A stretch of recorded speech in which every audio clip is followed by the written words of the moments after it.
Hello बच्चों, आज की वीडियो में हम लोग जो हैं हिस्ट्री का मेरा लेसन चल रहा है नेशनलिज्म इन इंडिया और उसकी मैं सेकेंड यूनिट जो हूँ वो स्टार्ट करने जा रही हूँ। तो देखो बेटा, सेकेंड यूनिट में हम लोग सबसे पहले जो हमारा टॉपिक है कि मिडिल क्लास के लोगों ने किस तरीके से नॉन कॉपरेशन मूवमेंट में पार्टिसिपेट किया था और फिर उसका हमारे देश की इकोनॉमी के ऊपर उसका क्या इम्पैक्ट पड़ा। और थर्ड पार्ट इसी में हमारा होगा कि ये मूवमेंट जो था धीरे धीरे फिर क्यों धीमी स्पीड इसकी कम होती चली गई थी, है ना। तो देखिए, चलिए हम जो है अपना टॉपिक स्टार्ट कर लेते हैं और कि भी how did non cooperation movement start.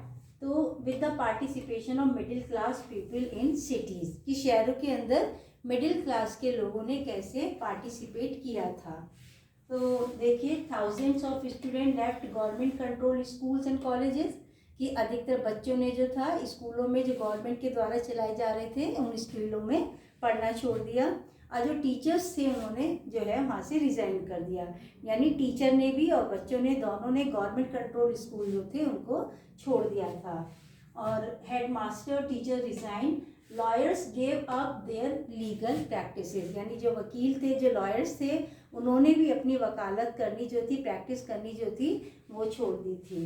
और council elections were also boycotted in all provinces, है ना। जो काउंसिल इलेक्शंस का भी बॉयकॉट किया गया था, लेकिन एक प्रोविंस ऐसा था जहाँ पे नहीं किया गया था और वो कौन सा था, एक्सेप्ट मद्रास, है ना। मद्रास प्रेसिडेंसी के अंदर जो है इलेक्शंस का बॉयकॉट जो है, काउंसिल इलेक्शन का बॉयकॉट नहीं किया गया था। क्यों नहीं किया गया था? क्योंकि यहाँ पर देखिए कि जस्टिस पार्टी रूल कर रही थी और ये जो पार्टी थी नॉन ब्राह्मण लोगों की पार्टी थी, है ना। Justice party, the party of the non Brahmins. अब ये लोग क्या सोच रहे थे कि they felt that entering the council, कि काउंसिल में अगर हम चले जाते हैं, इलेक्शन लड़ेंगे, काउंसिल में हमें एंट्री मिल जाएगी, तो it was one way of gaining some power, something that usually only Brahmin had access to, कि जो हमें भी अगर हम काउंसिल इलेक्शन में पार्टिसिपेट करते हैं, काउंसिल में हमें एंट्री मिल जाती है, तो हम लोगों को भी वो पावर मिल जाएगी जो यूजुअली पहले ब्राह्मणों के पास में ही हुआ करती थी। तो ये लोग ऐसा सोच रहे थे, ठीक है। तो देखो, इस तरीके से मिडिल क्लास के लोगों ने पार्टिसिपेट किया था। फिर यहाँ पर अब देखिए कि effect of non cooperation on the economic front, है ना। और इसमें एक चीज़ और थी कि जो फॉरेन गुड्स जो था उसका भी बॉयकॉट किया गया था, जगह जगह पर पिकेटिंग की गई थी, लूटपाट मचाई गई थी। तो अब इन सारी चीज़ों का जो इकोनॉमी के ऊपर, इकोनॉमिक फ्रंट के ऊपर क्या असर पड़ा था। तो फॉरेन गुड्स पर बॉयकॉटेड, मैंने आपको बताया कि वे मिडिल क्लास के लोगों ने शहरों के अंदर जो था, तो यहाँ पे जो विदेशों से सामान आ रहा था, कपड़ा आ रहा था, उसका बॉयकॉट किया गया। लिक्विड शॉप जो थी वह पिकेटेड, है ना, जो शराब की दुकानें थी उनके ऊपर भी लूटपाट मचाई गई थी। और ड्रॉपिंग, अब देखिए, foreign cloth burn in huge bone fire, जो विदेशी कपड़े जो थे उसकी उन्होंने जगह जगह चौराहे पर जो थे कपड़े इकट्ठे करके और उनको जला दिया गया था। और तो उसकी वजह से the import of foreign cloth half, है ना। तो जब विदेशी चीज़ों का बहिष्कार किया जा रहा है, बॉयकॉट किया जा रहा है, तो यहाँ पे जो इम्पोर्ट जो हो रहा था वो आधा रह जाता है। कब कब? 1921 एंड 1922 के बीच में, ठीक है। तो जो इम्पोर्टेड क्लॉथ जो था वो आधा रह गया और उसकी जो वैल्यू जो थी dropping from ₹102 crore to ₹57 crore, यानी 102 करोड़ से और ये केवल 57 करोड़ ही रह गई थी। तो अब यहाँ पे जो मर्चेंट जो थे, ट्रेडर्स जो थे, they refuse to trade in foreign good, इन्होंने विदेशी कपड़ों का व्यापार करना जो है वो भी बंद कर दिया था और फाइनेंस करना भी बंद कर दिया था। तो जैसे जैसे बॉयकॉट मूवमेंट बढ़ता चला गया, स्प्रेड होता चला गया, तो people begin discarding imported goods, तो जो लोग जो थे वो विदेशी चीज़ों का बहिष्कार करने लगे थे और वियरिंग इंडियन वन, है ना। और वो इंडिया की मिलों के अंदर, इंडिया के अंदर बना हुआ कपड़ा जो था केवल उसे ही पहनने लगे थे। तो इसका रिजल्ट क्या हुआ कि हमारी जो इंडस्ट्री जो थी, जो इंडियन टेक्सटाइल मिल जो थी, दे वेंट अप, वो एकदम से प्रोग्रेस में आ गई, ठीक है। तो ये इकोनॉमी के ऊपर जो है नॉन कॉपरेशन मूवमेंट का ये इम्पैक्ट पड़ा था। ठीक है, अब देखो कि लेकिन धीरे धीरे अब क्या होता है कि ये मूवमेंट जो है इसकी जो स्पीड जो थी वो कम होती चली जाती है। अब क्या कारण था कि रीज़न क्या था कि वाई द मूवमेंट जो है स्लो डाउन द सिटीज। तो अब यहाँ सबसे पहला जो फर्स्ट है कि khadi cloth was more expensive, है ना, कि जो खादी का जो कपड़ा था वो बहुत ज़्यादा एक्सपेंसिव था, महंगा था। पुअर पीपल जो थे वो उसको अफोर्ड नहीं कर पा रहे थे, है ना, तो they could not afford to buy, खरीद नहीं पा रहे थे।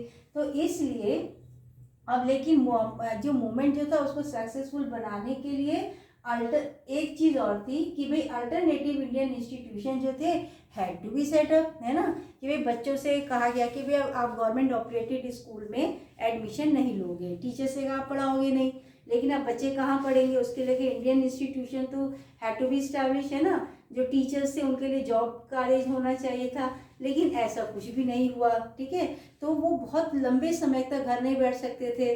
तो धीरे धीरे क्या होता है कि तो मूवमेंट को सक्सेसफुल करने के लिए क्या जरूरी था, एक अल्टरनेटिव इंडियन इंस्टीट्यूशन जो है हैड टू बी सेटअप, है ना, ब्रिटिशर्स की जगह इंडियन इंस्टीट्यूशन जो है वो सेटअप होने चाहिए थे, so that they could be use in place of the British ones, है ना, ताकि उन्हें ब्रिटिशर्स की जगह उन इंस्टीट्यूशंस को जो है इस्तेमाल किया जा सके। तो अब लेकिन ऐसा हुआ नहीं। तो थोड़े समय बाद क्या होता है कि teachers and student began trickling back to the government school. तो जो बच्चे जो थे वो सरकारी स्कूलों में जाने लगे और जो टीचर्स थे उन्होंने भी अपने काम पर वापस आ गए, और धीरे धीरे जो था जो लॉयर्स जो थे they join back work in government court, और उन्होंने भी सरकारी अदालतों में अपनी वकालत करनी शुरू कर दी थी। ठीक है, तो बेटा इसमें हमें जो है 3 क्वेश्चंस हमारे लिए इम्पॉर्टेंट हैं। एक बहुत क्विकली मैं आपको रिवाइज करा देती हूँ कि नॉन कॉपरेशन मूवमेंट जो है वो मिडिल क्लास के लोगों ने सिटीज़ के अंदर ये कैसे फैला। तो इसमें हम बताएंगे कि सिटीज़ में मिडिल क्लास के लोगों ने पार्टिसिपेट किया था, कैसे किया था कि वहाँ पे जो टीचर्स थे, जो बच्चे थे, उन लोगों ने गवर्नमेंट ऑपरेटेड स्कूल में जाना बंद कर दिया था। लॉयर्स जो थे उन्होंने प्रैक्टिस करनी बंद कर दी थी कोर्ट्स के अंदर जो है, और जो फॉरेन गुड जो था उसका टोटली बॉयकॉट किया गया था। फिर इलेक्शन काउंसिल इलेक्शन का भी बॉयकॉट किया गया था। केवल कहाँ पे नहीं था, वो था हमारा कौन सी मद्रास प्रेसिडेंसी में। ठीक है, वहाँ पे जो है इलेक्शंस को बॉयकॉट नहीं किया गया था। ठीक, फिर हमने पढ़ा कि भाई उसका इकोनॉमिक फ्रंट के ऊपर मैंने आपको बताया कि जब वहाँ पर इंपोर्ट वैल्यू जो थी वो हाफ रह जाती है, और जो इम्पोर्ट हो रहा था वो हाफ रह गया, जो इम्पोर्टेड वैल्यू जो थी वो भी बहुत कम हो जाती है, 102 करोड़ से मैंने आपको बताया 57 करोड़ तक ही रह गई थी। तो मर्चेंट जो थे उन्होंने भी जो फॉरेन गुड्स थे उसको फाइनेंस करने से बिल्कुल मना कर दिया था, लेकिन इसका रिजल्ट हमारी इंडियन इंडस्ट्री के ऊपर बहुत अच्छा हुआ। इसका फ़ायदा उन्होंने उठाया, वो इंडस्ट्री जो थी वो बहुत ज़्यादा डेवलप हो गई थी। फिर 2 रीज़न आप याद रखोगे कि मूवमेंट जो था वो क्यों स्लो हो गया। नंबर 1, खादी बहुत एक्सपेंसिव है और जो पुअर लोग जो हैं वो उसको अफोर्ड नहीं कर पा रहे हैं, खरीद नहीं पा रहे हैं, तो इसलिए उन लोगों ने कुछ समय तक तो वो अपने आप को रोके रखे, और लेकिन बाद में धीरे धीरे उन लोगों ने जो था ब्रिटिश मिल मेड क्लॉथ को ही पहनना शुरू कर दिया। ठीक है, फिर दूसरा ये था कि भाई मूवमेंट को सक्सेसफुल बनाने के लिए alternative institution had to be established, लेकिन ऐसा नहीं हुआ। धीरे धीरे लोगों ने पहले तो उन्होंने गवर्नमेंट स्कूल्स का, गवर्नमेंट कोर्ट कचहरी का उन्होंने बॉयकॉट किया, लेकिन कुछ समय बाद उन्होंने दोबारा से उसको रीजॉइन करना शुरू कर दिया था।